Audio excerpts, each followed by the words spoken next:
Three of the men that survived the fight were there and gave a rendition of how brave those men were and how they gave their lives. And a congresswoman stood up, and in the long tradition of empty barrels making the most noise, stood up there and all of that and talked about how she was instrumental in getting the funding for that building and how she took care of her constituents because she got the money, and she just called up President Obama, and on that phone call he gave the money, the $20 million to build the building. And she sat down, and we were stunned that she'd done it. Even for someone that is that empty a barrel, we were stunned. But you know, none of us went to the press and criticized. None of us stood up and were appalled. We just said, okay, fine. So I still hope, as you write your stories, and I appeal to America, that let's not let this maybe last thing that's held sacred in our society. A young man, young woman going out and giving his or her life for our country. Let's try to somehow keep that sacred. But it eroded a great deal yesterday by the selfish behavior of a member of Congress. Everything that he just said was a flat-out lie. Congresswoman Wilson did fight for that funding. This is what she told the Miami Herald, quote, "I think he made it very clear when he was asked by the media over and over, and he said that he would never apologize. I think my concern was when he attempted to slander me and to impugn my integrity as a sitting member of Congress when he went to the White House briefing room and actually spoke about it to the American people." She continued, "I have received death threats and I've received nooses through the mail. However, I have received so much support in the American people. I've received so much support in the military families, and so has the family of LaDavid Johnson. Maybe some people in America knew who Frederica was 2 years ago, but 90% of the people know who Frederica Wilson is now." Malik, John Kelly owes her an apology. No, he doesn't. Why? No, he doesn't. Why? You know, first of all, the Congresswoman, she should have a seat. You know, why? She is the same woman who actually talked about a conversation that the President of the United States had. No, stop. Let's stay on this topic. We can stay on what he said, Malik, what he said, Malik, wait a minute, Malik. What he said is a lie. Okay. It's 100% lie. But no, he's it's not not. gonna apologize No, but for it's it. not maybe. Shannon, should he? But he's not going to apologize for it. Shannon, the Chief of Staff to the President of the United States, went to the Politicians podium. don't Went to the apologize for podium. things that Actually, they do. Trump. Went to the. He went to the podium. 1 second. He went to the podium in the White House press briefing room and lied on a member of Congress and said something that she didn't do when in fact she did. Okay, so I got a couple questions on that. I understand the concept that folks think that she is owed an apology. But when you look at a lot of the things and a lot of the way people behave, there's a lot of folks that are owed apologies, and they don't get them. Okay, I'm asking you a question. Should the Chief of Staff apologize to this sister, a member of Congress? Go ahead. If there are some apologies, they should be mutual. Because there was a lot of stuff that was done and said that was very disrespectful on both sides. So if there's apologies, they should be mutual. Okay, how did she disrespect John Kelly? Do you remember all of the stories and all of the concept and all of this, that, and the other that was going back and forth between all of them? No. Hold on. I'm not asking you for a general statement. I want to know specifically how did Congresswoman Frederica Wilson disrespect John Kelly? What I'm saying to you, Roland, is that the situation, the way it was handled, was disrespectful on both sides. When you talk about how, well, nobody knew me before, but they know me now, and the comments out there about how, well, that's just made, my 15 minutes, none of that's respectful on any No, hold up. I'm going to ask the question again, and I actually need to see the evidence of what you're saying. How did Frederica Wilson disrespect John Kelly before John Kelly went to the podium and lied? Okay. You did ask it that way, so let me correct that. She didn't disrespect him. She disrespected herself and the office that she holds. How? By the way that she commented. First of all, why are you talking about yourself in the third person? If you are the humble public servant that you claim to be, there's certain comment things is after the fact. And I'm answering Her comment is after the fact. What I'm saying is, how did Congresswoman Frederica Wilson disrespect John Kelly, which caused him to come to the podium and flat out, undeniably lie. And Roland, Okay. Now, as I was saying, because the reality about what we just I just want some evidence. when you have someone, I don't care what party you're in, walk up to in that White House, which is the people's house, and go to that level of detail on a lie, that is not acceptable. The Congresswoman is a big girl. She can take care of herself. But as a black woman in this country, I'm sick and tired of that White House thinking it is okay to disrespect black women. But Hold what does that up. have to do with race and Hold gender? up. What does that have to do with race and I gender? didn't interrupt you. I did not interrupt Yeah, you. you're right. I listened. You're right. I'm giving my opinion. I respect yours. Okay, go ahead. But as a black woman, I say that we have to challenge that White House when you think about what continues to happen. And every time it goes public with something like this, when it talks about a black woman, it's an empty barrel. Or, you know, the way he talked about, the president talked about Rachel. It's like, come on. In this United States of America, black women are sick and tired of being disrespected. Many, I'm not saying all, some people are okay with that, and I'm saying nobody on this table, I'm assuming everybody wants to be respected in this room. So I'm not pointing at any of us. But we cannot allow anybody, I don't care if it's, I challenge Democrats, I challenge Republicans and independents. You're going to respect black women, and someone who was the highest level he was in the military, to walk up to that camera and just break down a lie. Storytelling is a powerful, powerful impact. So if you can sit there and give that level of detail and you know it's a lie, come on now. Our children are watching. And to see how and what the little lie? Our children. Hold up. Hold up. Wait a minute. Our children have watched some things over the past 2 years. But here's the deal, though. We have. And just the fact that we can get on television and just call people But liars. the other thing is this here. The other thing is this here. Years ago, we wouldn't even use the word on television. Actually, I did. Yeah. But here's I did. I always call a lie. I call a damn lie. Right. The biggest problem for me is we got video. I mean, we got video, and it is arrogant. It is arrogant. And not only that, he's serving a president who has demanded other folks apologize to him. Hey, and some have. I'm not arguing that point. You know, we can say, you know, sure, if Kelly wants to apologize, yeah, sure, he should apologize. But I don't care that he does not apologize to Frederica Wilson. I do. I don't think it's an issue of black women. You know, Donald Trump ran against someone that he called Lying Ted.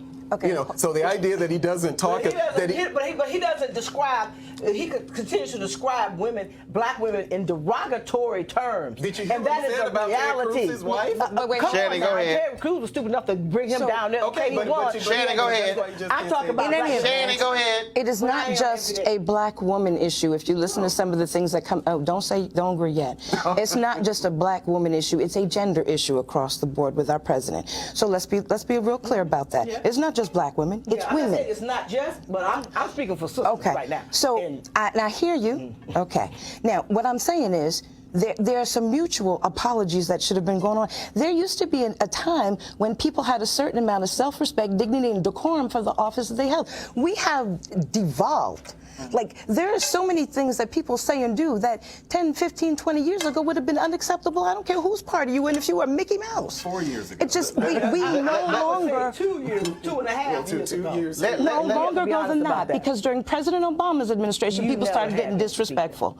Okay, so I'm not saying coming out by of the party. White House, I'm not saying it was a perfect party. No, I'm saying the way that people even came at President Obama was First of all, unacceptable. Shannon, you're absolutely right. And look, first of all, I can tell you folks, when I was on CNN, and then I would sit there, people would say Barack, and I would go, I'm sorry, he's President Obama. I said this on ABC this week. I was raised to respect the office of the president. One of the reasons you've never heard me call Donald Trump President Donald Trump, because he doesn't respect the office of president. He doesn't. How he acts, how he talks to people, how he trashes people on Twitter, how he publicly demeans people. If you want respect, you have to show respect, and you have to give respect. The issue here for me is very simple. John Kelly, he can be a 4-star Marine. He can be a Gold Star family member. He can have years of public service. But what he did was lie. He lied on a member of Congress before the American people. He stood at the podium where the press secretary normally stands to speak to the American people. The most decent thing to do is to pick the phone up and say, Congresswoman, my apologies. What I said about you was wrong. How I blasted you was wrong. That's it. But you got to remember, this is the same White House who had a senior official joke about John McCain saying, oh, he's dying anyway. And that person called Meghan McCain and said she was going to apologize and never did. See, that's how the Trump White House works. And that is, they demand apologies from other people. And what they do is, they don't demand it, they don't do it themselves. This is very simple, John Kelly. Pick a phone up. Because what you did was wrong. You lied. It's different if you say something in a private meeting, but it's a lot different when you stand in front of the cameras in this country. And not only that, it's very rare for the White House Chief of Staff to even go to the podium in the White House press briefing room. In fact, I can't remember the times when Obama's Chief of Staff, in 8 years, addressed the public. He chose to. And that's the difference, I believe, in this case right here. All right, here's a word from one of our partners, folks, and we certainly appreciate them supporting our show. We want you to write this website down, marijuanastock.org, marijuanastock.org. I'm going to tell you why. As we transition into the holiday season, this is the time when we start thinking about giving and sharing. Sometimes the best gift that you can give someone is an opportunity that could potentially change their lives. That's why our friends at Transatlantic Real Estate have created an investment opportunity for the everyday investor. It involves legal marijuana and crowdfunding. Now, we all know that legal marijuana has created one of the fastest growing industries in this country. We also know that crowdfunding makes it easy to be an early investor of an opportunity. This, folks, is a no-brainer. But what Transatlantic Real Estate is doing is they have a business model that is simple to understand. They buy land that supports marijuana grow operations and lease it to the licensed, high-paying tenants. So you'll be a landlord of a licensed marijuana farm in a high-growth market. Now, you can invest anywhere from $300 up to $10,000 before the company chooses to go public. Now, here is some more good news. They have recently extended the offer, which means you still have time if you take action now. Now, what you must do is complete and confirm your application to participate. To be sure to complete the process. Don't spend all your money over the holidays and end up with empty pockets. Instead, get a return on your investment. You can also consider making an investment for someone special. Call this your holiday gift or early gift. To get started, go to marijuanastock.org. That's marijuanastock.org. You can get in the game and do it now. All right, folks, here's an update on a story about a young woman in Tennessee, of course, who is being sitting in prison. She was first of all, Cyntoia Brown was 16 years old, of course, in 2004, when she killed real estate agent Johnny Allen. He took her as a sex slave by her pimp and boyfriend. Folks, she is serving 51 years before she's being eligible for parole. Now, today, the outgoing governor, Bill Haslam, says he will consider a pardoning her before he leaves office. And so we'll certainly keep you abreast of that particular case. Also, folks, he did the crime. Now he's going to do the time, a whole lot of time. James A. Field Jr., who is an avowed neo-Nazi, was sentenced to life in prison plus 419 years for the murder of Heather Heyer and injuries suffered by bystanders. Fields was at the United rally in Charlottesville, Virginia, when he decided to ram his car into a crowd of counter-protesters. In fact, he drove from Florida to this rally. The jury was instructed if they could order that these sentences be served concurrently, but they didn't. So James A. Fields will die in prison. He's 21 years old, so he's going to have a long time to think about what he did to kill Heather Heyer. All right, folks, I do want to do this. I have Malik and I have Shannon here. I want to get their thoughts on this. So, Congresswoman Mia Love, she has been, she lost her race.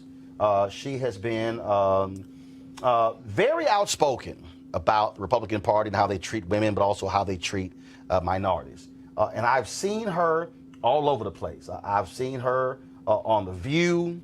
I've seen her. She talked to the Washington Examiner. She was at, I think it was a Politico conference today.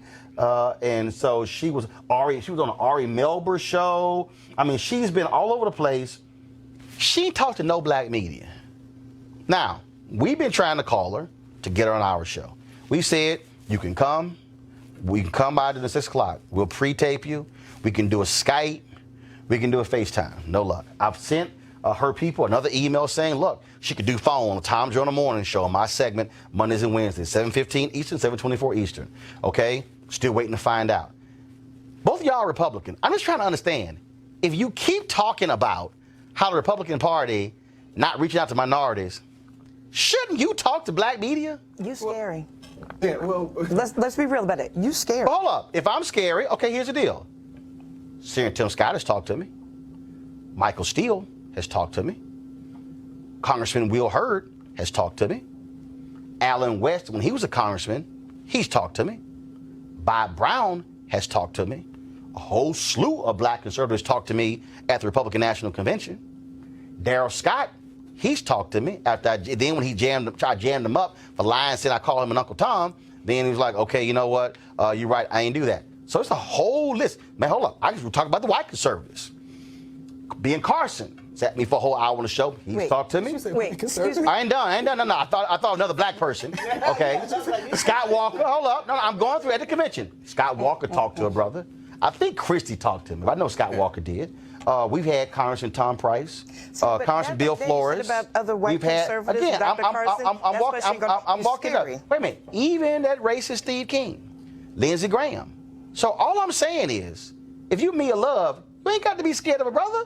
well, I don't even. I'm gonna give you an opportunity to talk, but my point is, don't run out here talking to everybody else about Republicans and what they're not doing for minorities. You should be one of the first ones talking to black media. Well, I take your point, but for me, even outside of media, I would have loved to hear the Congresswoman express these concerns before she lost. I think it probably would have been, Far more powerful. Far more powerful. So, just like when Senator Tim Scott, when the Wall Street Journal criticized him for voting against Thomas Farr, and his response was a column saying, well, don't send up judges with racial issues. Right. So I would have, and not just with Mia Love, but, with people in general, I would love for you to, as you're a member of the party, you're inside the party, you have power, you have an apparatus to do things, bring these things to our attention. I understand that Utah probably is about maybe 2%. I appreciate what you're saying, but that's incorrect. When you're a candidate running for office, and I'm speaking from experience on this one, you see which way the wind is going. You see how things are going, but you're not going to do what you think may help it to go that way faster. Oh, no. So you're not going to I don't mean do Janet, finish your point. So you're not going to do or say certain things before the election. So I understand her not saying that publicly before the election. That would not have been a good political move for her. Well, it would have been a good media community feel-good kind of thing to see her come forward and say that. But it would have done her more harm than good before election day. I'm not talking about the campaign. I'm talking about her entire time in Congress. I'm not specifically talking about this short period where she was running for re-election. I'm talking about during her time in Congress. And she may have those type of outreach opportunities that are somewhere for people to see, but I just wish she would have had those same sort of criticisms and conversations with the party before she started running for re-election. I but get you all don't of that. know that she didn't. I get all of that. And that's true. I get all that. We haven't heard it until now. I get all that, but let me be real clear, Melody. Michael Steele was chairman of the Republican National Committee. Michael Steele came on the Tom Joyner Morning Show. Not a problem. Every time I call, Michael was there. Had him on my show, Washington Watch, News One Now, always there. Radio show, not a problem. You can't be a black conservative and say what the party's not doing if you don't do it yourself. Now that's a valid point. Matter of fact, that's a mic drop. So we're just gonna go ahead and end the show on that one. We're just gonna go ahead and end the show on that one. So all I'm saying is, we are more than welcome. She is still a member of Congress until the next one is sworn in January.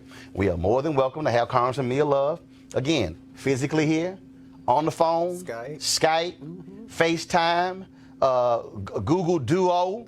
We'll use any of the platforms made possible. To the church is open. But will you play nice? Huh? Will you play nice? Oh, I always play nice. Roland. No. Listen. Hold up. Listen. Hold up. Listen, I'm of an If y'all, hold up. But I heard any of y'all watching, you gave. if any of y'all Come on watching, now. if you want to know if I play nice, first of all, this is real simple.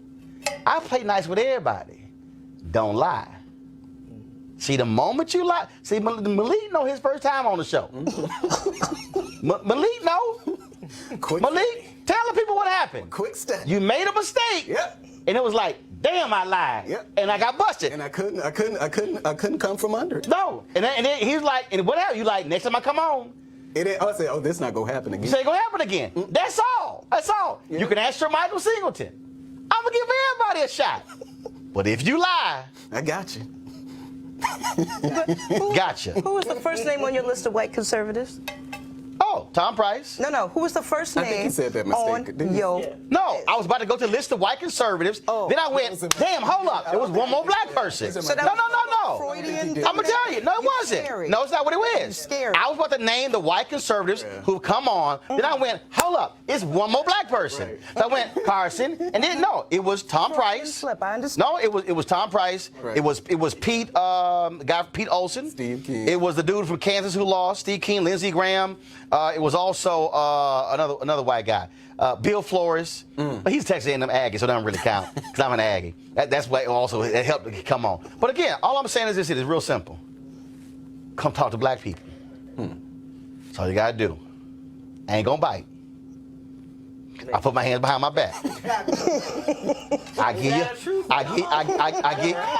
give you a hug before we start. All I'm saying is, don't lie, or you're gonna get the Malik treatment. That's what it's called. You know, like when you go into a store and they give you like a certain massage. You know, like when they get like a certain treatment at the spa and they name it. The Malik treatment. If you come live, Roland Martin Unfiltered, you're gonna get the Malik treatment. It ain't gonna end too well for you. I'm just saying, it's gonna loosen you up though. All right, y'all. Don't forget, I want y'all to support Roland Martin Unfiltered by going to RolandMartinUnfiltered.com. Please join our Bring the Funk fan club. Every dollar you contribute certainly goes to making this show possible. We got some great things planned in 2019, but it can't happen without you. Also support our advertisers at marijuanastock.org. We certainly hope you support them as well. And then tomorrow, I'm gonna tell y'all about how y'all can get one of these pocket squares, because you know I'm always about having some creative pocket squares.